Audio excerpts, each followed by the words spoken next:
Chet climbed out of his truck. Why I knew I could count on you, Jesse. He walked up to Jesse and gave him a slap on the back. You're the man. Chet did a double take on Jesse's truck, then tilted his head sideways. What the fuck happened to your pickup? Leonard got out of the passenger side of Chet's Chevy and came up behind Jesse, grabbed him by the collar.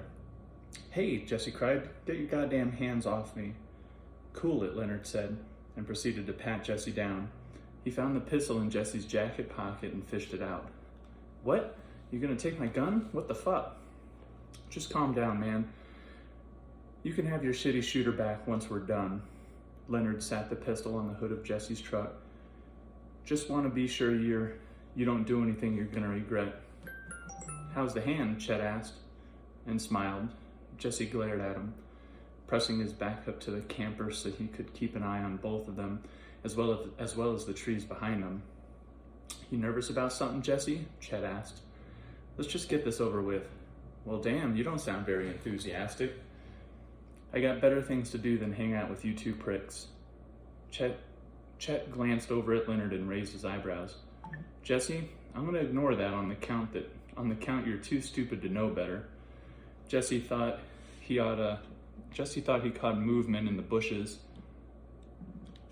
Jesse thought he caught movement in the bushes behind Leonard.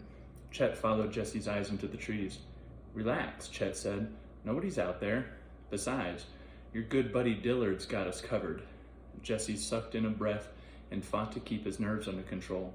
Did his best not to think about the burning orange eyes. Oh, and hey, Chet said, thought you'd like to know, my nephew went batshit crazy over that video game machine you gave me. I mean, you should have seen his face. Thought he was going to turn blue and piss himself right there on the carpet. Jesse thought he was going to piss himself if things didn't get moving. He wanted to scream at Chet to shut the fuck up and get on with it already before they were all eaten alive. Gave another one to his cousin. Did you know you can link those? I'm so fucking happy, Jesse broke in, forcing a broad smile across his face. What? Jesse cut his eyes to Leonard. Is it just me, or is Jesse playing weird tonight? Jesse is always weird, Leonard said. Chet squinted at Jesse again, studied him like something escaped from a zoo. Yeah, you're right on that one. Chet pulled out a tin of chew, twisted it open, dug out a plug, and stuffed it into his cheek.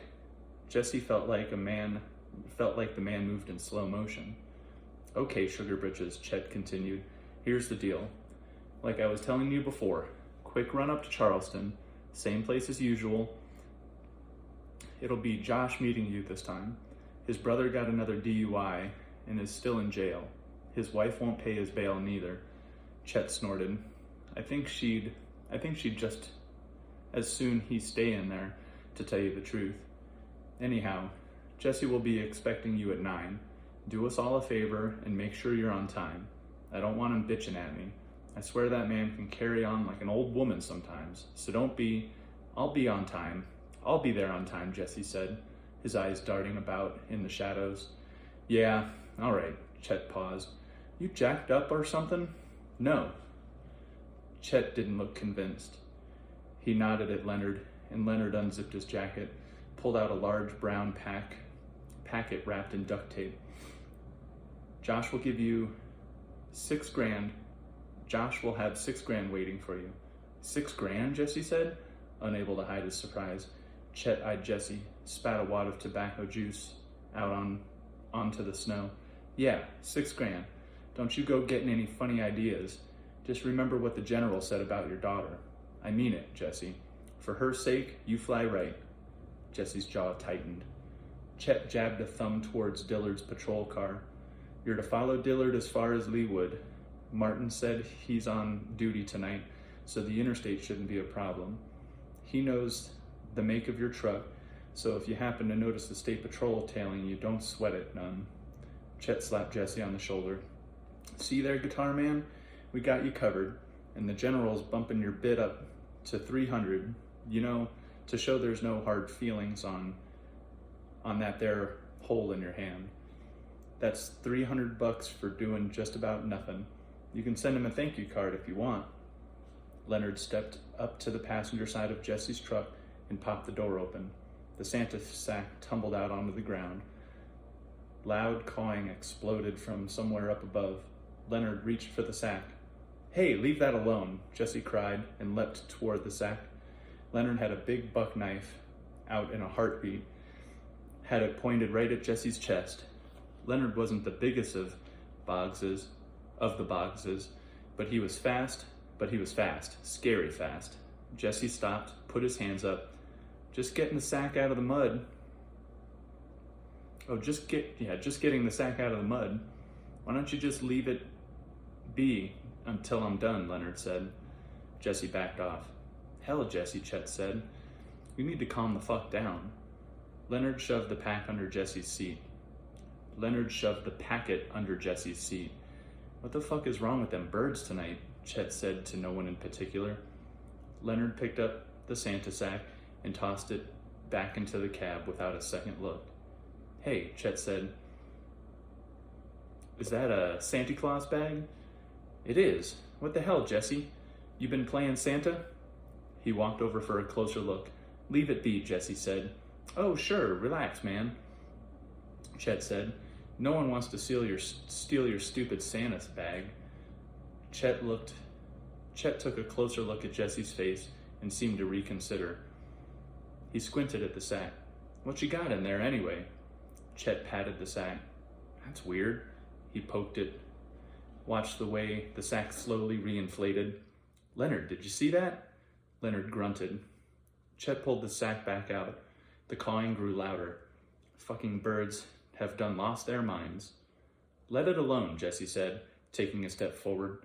Leonard grabbed him, shoved him up against the camper shell, flashed his knife in front of Jesse's face. "You're sure a slow learner, boy." Chet whistled. "Look at him, man. He's all worked up. Must have something really good in there."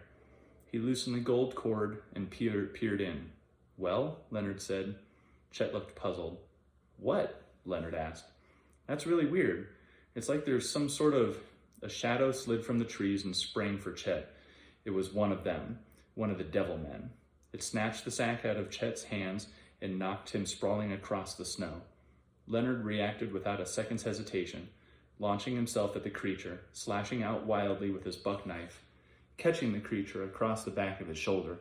The devil man spun insanely fast, looking like some sort of rabid pillow fighter as it swung the sack around in a tight arc, catching Leonard full in the chest and knocking him across the hood of Jesse's truck. Leonard snatched Jesse's pistol up off the hood, wheeled about, firing away. The first bullet went wild. The second caught the creature in the side of the face. The creature stumbled back and fell, but it didn't let go of the sack. Before Leonard could get off a third shot, a spear flew out of the dark, struck him in the chest, followed a half-second later by two more of the devil men. They leapt from the brush and smashed right into him, slamming him into the side of the truck with enough force to rattle the whole frame. One of them opened Leonard's throat with a quick slash of its knife, while the other tore the gun from his hand. Leonard crumpled to the ground, clutching the spear as blood gushed from a wide gash in his neck. Two more of the devil beasts ran up, looking from the blood to the sack with wide orange eyes. One of them grabbed the wounded devil and helped it to its feet, while the other took the sack. "Who the fuck are you guys?" Chet cried from where he laid sprawled upon the ground. He glared up at Jesse. "You set this up. You fucking set this up. You're dead. Your whole family's dead." The ravens were right over their heads now, jumping around in the branches, cawing and cawing.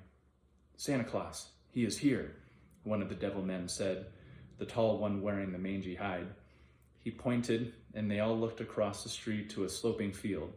Jesse did as well, but saw nothing. "Oh, dear God," another of the devil men cried. He carried a busted-up shotgun, but still looked scared to death. Chet took the moment to scramble to his feet and run, sprinting for Dillard's patrol car, waving his arms and screaming at the top of his lungs. "It's a setup! It's a setup!" None of the devil men gave him so much as another look. Their orange eyes locked on something across the way. Then they all seemed frozen in place. "Get in the truck now," the one with the pistol shouted. and judging by the voice and slight build, Jesse guessed this one was a woman or a girl. They moved. He pointed the gun at Jesse. You drive. When Jesse didn't move fast enough, she shoved him through the passenger door, sliding in next to him. Get us out of here fast or we're all dead. Jesse glanced at Leonard's body lying in the blood-drenched snow, knew these creatures, whatever they were, weren't to be toyed with. He cranked up the engine while the devil men piled into the camper with the Santa set. He hit his headlights and saw a stout shape running toward them across the playground. It looked familiar. Go, the devil woman shouted. Go! Jesse hit the gas, heading for the lower exit of the parking lot. A pair of headlights flashed on, blinding him. It was Dillard. The patrol car's big engine revved as Dillard accelerated to cut them off. Oh, fuck, Jesse cried. Things were not going as he'd planned. Not at all. A gunshot rang out, then another, and Jesse's remaining side mirror shattered.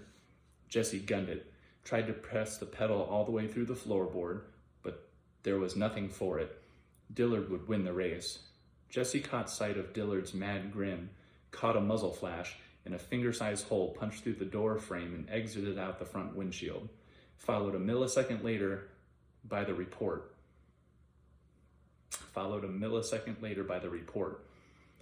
Jesse knew this was just what Dillard wanted, probably sat here praying for a chance to shoot him dead. A man dashed into the beams of Jesse's headlights, the Santa Man, eyes wild, teeth clenched in a fearsome grimace, carried a sword and running directly for him. Carrying a sword and running directly for him. Hey, Jesse cried and swerved, trying desperately not to hit the man. The Santa Man swung the sword, striking the front of the truck, taking out the driver's side headlight.